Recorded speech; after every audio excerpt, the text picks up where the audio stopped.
Ratusan warga berunjuk rasa menolak pemukiman lahan untuk makam khusus COVID-19 di Deli Serdang, Sumatera Utara. Warga khawatir tertular virus corona dari jenazah yang dimakamkan di lahan khusus tersebut.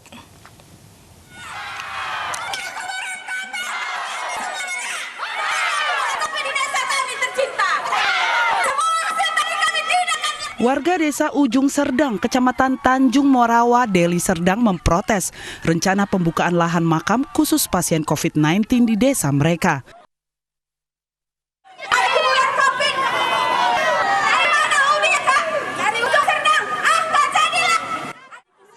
Mereka menuntut Kepala Desa Ujung Serdang yang menyetujui pembukaan makam tersebut mundur dari jabatannya karena tidak peduli terhadap warga.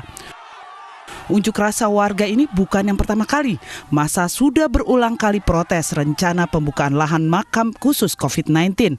Namun tidak pernah mendapat tanggapan dari pemerintah desa.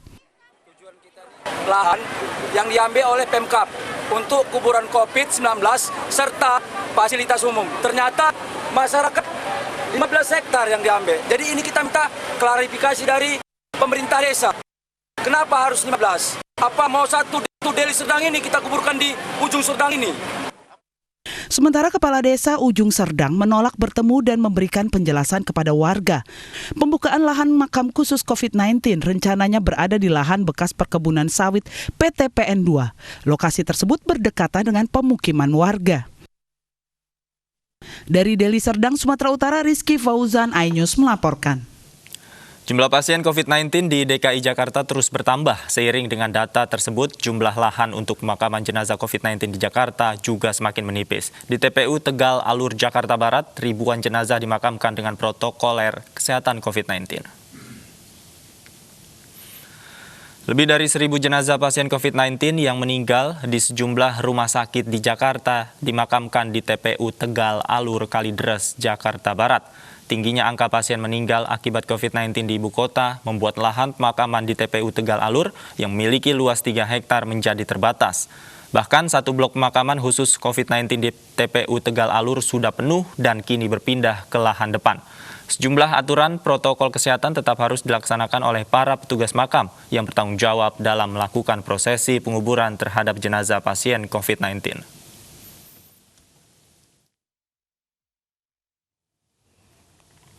Dan kita sudah bergabung dengan Armalina di TPU Tegal Alur, Kalideres, Jakarta Barat. Armalina, benarkah setiap blok untuk jenazah pasien COVID di TPU Tegal Alur sudah habis?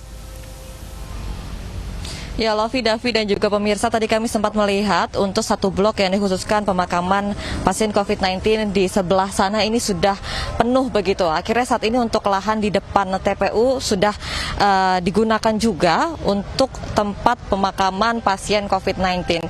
Di mana lebih dari 1.000 jenazah pasien COVID-19 yang meninggal di sejumlah rumah sakit di DKI Jakarta ini dimakamkan di TPU Tegal Alur, Kalideres, Jakarta Barat yang memiliki luas 3 hektar ini. Dan kami melihat bahwa ini untuk lahan ini sudah semakin sedikit untuk tempat proses pemakaman.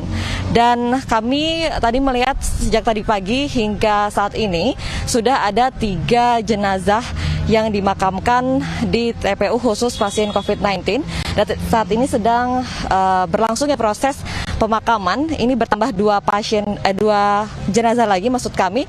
Ini artinya untuk hari ini kami melihat sudah ada 5 jenazah yang dimakamkan di TPU Tegal Alur, Kalideres, Jakarta Barat. Di mana seperti kita ketahui bahwa untuk pasien positif COVID-19 ataupun kasus COVID-19 di Jakarta ini memiliki peningkatan yang cukup signifikan, yaitu sebesar 15,7% untuk beberapa pekan terakhir. Dan dari data terakhir bahwa per hari Senin kemarin ini untuk kasus COVID-19 bertambah sejumlah 1.062 orang yang berasal dari 3.834 spesimen yang diperiksa. Ini artinya dari jumlah kasus konfirmasi secara total di wilayah DKI Jakarta untuk kasus COVID-19 ini sudah sebanyak 55.926 orang. Di antaranya ini 42.325 orang dinyatakan telah sembuh, namun sedangkan ini 1.440 orang ini meninggal dunia untuk di wilayah DKI Jakarta sendiri. Dan melihat adanya angka peningkatan yang cukup signifikan untuk kasus COVID-19 di Jakarta, ini dari pihak Pemprov DKI Jakarta juga akhirnya menetapkan kembali PSBB secara total sejak Senin kemarin. Davi dan juga Lovi. Baik, terima kasih Armalina melaporkan langsung dari Kalideres, Jakarta Barat. Pembatasan sosial berskala besar yang dilaksanakan di DKI Jakarta didukung oleh Kota Depok sebagai kota penyangga. Kota Depok sendiri masih dalam masa PSBB proporsional yang kini menjadi PSBB berskala mikro yang teknisnya tidak jauh dengan PSBB sebelumnya. Wilayah Depok, Jawa Barat berlakukan PSBB berskala mikro atau PSBM. Pemberlakuan PSBM tidak berbeda dengan jauh dengan PSBB proporsional, ditekankan pengawasan pada lingkungan pemukiman. Pemkot Depok membuat satgas khusus yang bekerja sama dengan TNI, Polri, dan akan disiagakan di setiap klaster dan berkoordinasi dengan komunitas, terutama perdagangan. Kasus positif corona di Kota Depok masih cukup tinggi sehingga rumah sakit rujukan COVID kewalahan. 9 rumah sakit rujukan COVID-19 untuk gejala berat kapasitasnya terisi 100%. Sementara gejala sedang terisi 81% dan gejala ringan 63%. Kita masih menerapkan pembatasan sosial berskala mikro. Dengan istilah-istilah pada setiap wilayah daerah itu berbeda-beda. Kalau di Kota Depok ini pembatasan sosial berskala kampung siaga berbasis RW. Ada 93 RW di Kota Depok yang jumlahnya 924 RW. Ini kita katakan sebagai zona merah dan dilakukan PSKS, pembatasan sosial berskala kampung siaga. Tentunya pembatasan-pembatasan tertentu juga kita lakukan untuk warga-warga kelurahan yang memang kita katakan sebagai zona merah. Indonesia memiliki bocah ajaib yang mampu berenang dengan jarak 50 meter dalam jangka waktu 2 menit. Usai jeda kami segera kembali, tetaplah di News Siang.